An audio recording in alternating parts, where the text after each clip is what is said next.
Mi nombre es Alirio Cáceres Aguirre, yo soy diácono permanente de la Arquidiócesis de Bogotá, ingeniero químico, especialista en educación, magíster en teología.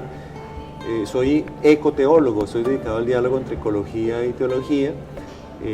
Hago parte de un programa del CELAM y de Cáritas de América Latina, el Consejo Episcopal Latinoamericano, que es el programa de ecología integral que implementa la encíclica Laudato Si. Como diácono soy el animador en la Arquidiócesis de Bogotá de un equipo que se llama encargado del cuidado de la creación, y tenemos hace 9 años una mesa ecoteológica interreligiosa en Bogotá. Hace un año constituimos un equipo interdisciplinario, una corporación llamada Domus Omnia, que hace asesoría técnica en sistemas de ecología integral para organizaciones religiosas. Entonces lo que hago es como unir la ingeniería, la educación y la teología para que las organizaciones religiosas se concienticen de su responsabilidad en términos de educación, una ética y una espiritualidad ecológica. A eso se dedica la ecoteología, a eso me dedico, a pensar las relaciones entre el Dios creador y su creación, de la cual somos arte y parte, pensar, sentir, actuar, de manera que transformemos nuestras vidas y nuestras relaciones dentro de ese marco que hoy en día resume Laudato Si. Estoy dedicado a laudatosificar los diferentes ámbitos de la Iglesia en este momento en América Latina, y hoy tuve el privilegio de venir acá a ese diplomado en la sesión 9 para hablar de la relación entre teología y ambiente y ver y mostrar que a través de la ecoteología y sobre todo la ecosofía, la sabiduría de vivir y convivir en Loicos, podemos generar una nueva ética, una nueva política y una nueva manera de ser ciudadanos, una ciudadanía ecológica basada en la cultura del cuidado de los unos a los otros, como acto, digamos, de alabanza al Dios que nos ha creado. La forma, pues nos preguntamos por qué nos relacionamos así con el entorno, o sea, de dónde sale la idea de botar basura o reciclar o talar el bosque. Sí.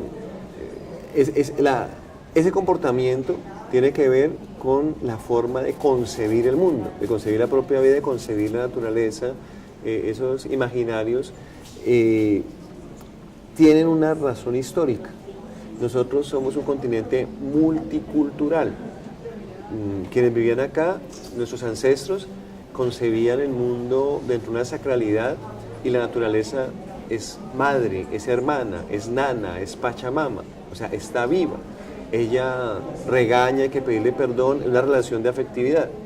Después llegaron de Europa las carabelas con españoles, con portugueses, con ingleses. Todos coincidían en que viene una tradición católica, cristiana, ¿cierto? Una religión que se impone con espada, con cruz, ¿cierto? Sobre estas creencias ancestrales, y nos queda, digamos, el cristianismo como una religión de base. Ese cristianismo plantea que Dios es el creador, que el dueño de la tierra es Dios, pero que Dios le da la potestad al ser humano de dominarla, ¿sí? Generalmente, digamos, así fue como se concibió el cristianismo. Hoy en día los estudios bíblicos y la misma reconsideración teológica muestra que Dios lo que quiere es que seamos unos servidores, unos cuidadores, unos custodios de eso que Él ha creado. Después, de misma Europa, el trópico genera fascinación y aparece una corriente conservacionista que Roy May, que es el autor que estoy mencionando, del Departamento Ecuménico de Investigaciones, el libro que se llama Ética y Medio Ambiente, plantea como un imaginario romántico. Y lo romántico es que la naturaleza vale intrínsecamente sin el ser humano. O sea, hay que los colores del trópico, las montañas, la exuberancia, ¿cierto? Simplemente es una cuestión tan atractiva que hay que dibujarla, que hay que contemplarla, que es tan prístina que no puede ser transformada, hay que dejarla tal cual, ¿sí? Y mi planteamiento es que esos tres imaginarios, esos tres paradigmas, lo indígena, donde también tendríamos que incluir muy fuertemente los afrodescendientes, que tienen una relación mística con la materia, con la naturaleza, el paradigma bíblico y el paradigma romántico conservacionista están en confrontación con una idea, una racionalidad económica, y es que la naturaleza es una mercancía, es una cosa, es un objeto. Entonces por eso tú ves, por ejemplo, la petrolera, que dice vamos a explotar en un territorio indígena, y los indígenas dicen cómo vas a sacarle la sangre a mi tierra, ¿cierto? Grupos católicos o cristianos que dicen no, tú no puedes mandar porque Dios nos da justamente a cuidar este jardín, convertir esto en un Edén.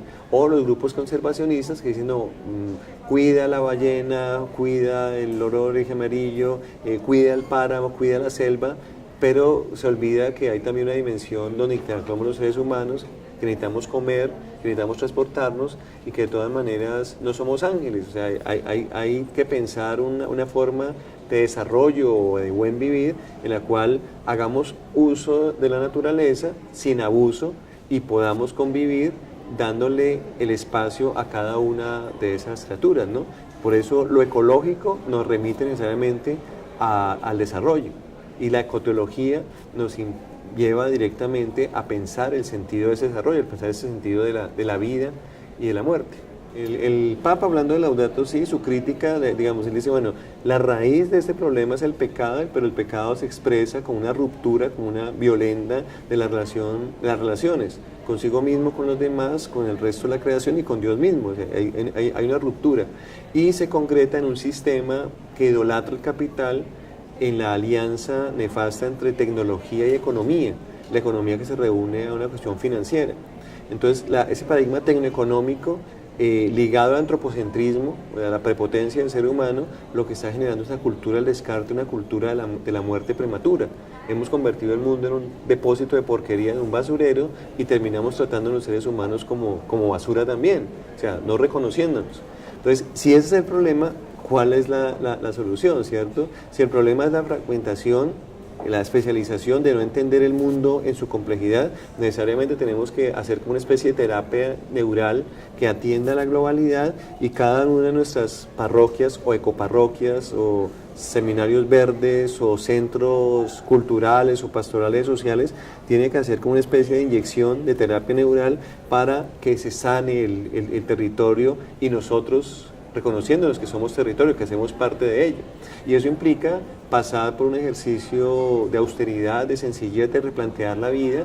El gran detonante de toda esa crisis es el consumismo, lo que Annie Leonard en ese documental llamado La historia de las cosas denuncia, que es la obsolescencia programada.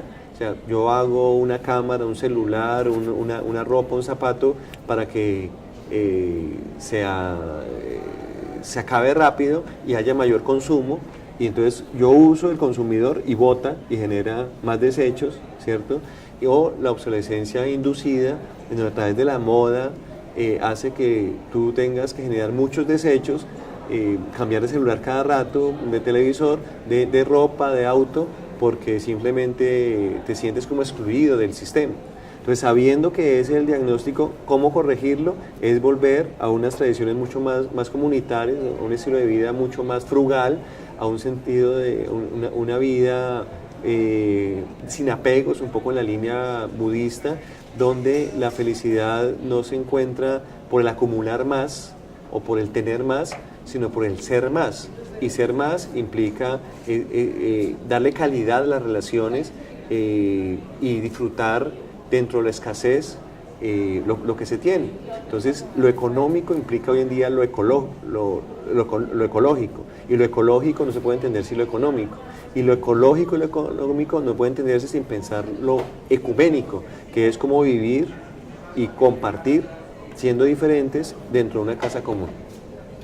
Yo estoy sorprendido y agradecido por la calidad, digamos, de las sesiones que tuve oportunidad de ver antes de llegar acá a Cali. O sea, no es fácil hacer gestión para reunir un perfil, digamos, de catedráticos y experiencias como lo que se ha logrado. Me parece muy loable que existan personas que participen de este proceso de académico de reconciliación y paz desde diferentes orillas, incluso actores del conflicto armado, y eso a mí me entusiasma y me parece muy relevante, porque superar los odios, ¿no? Estamos en un momento, una cultura nuestra electorera, utilitarista, donde se dicen mentiras para sacar, como sacar verdades e incluso posicionar posiciones políticas. A mí me parece que el diplomado es una forma de formarnos en la convivencia hacia la paz, la reconciliación, y me parece fundamental el gran don del perdón, la capacidad de perdonar los unos a los otros y de reconciliarnos con la Madre Tierra, la cual nosotros hacemos parte. Entonces se terminó la reunión de un grupo de personas que en Cali hemos fundado un grupo de ecoteología, una mesa ecoteológica interreligiosa, para continuar llevando un proceso que permita que las diferentes organizaciones religiosas sean responsables con el cuidado del ambiente, que participar de un movimiento global de creyentes por el ambiente. Y entonces me parece que esa es una proactividad, o sea, no es quedarse quejándonos o criticando al otro, sino diciendo yo cómo voy ahí y cómo hago parte, no de la problemática, sino de la solucionática, hago parte más de ese camino alternativo de generar una transformación positiva de nuestra sociedad para el país que soñamos y merecemos.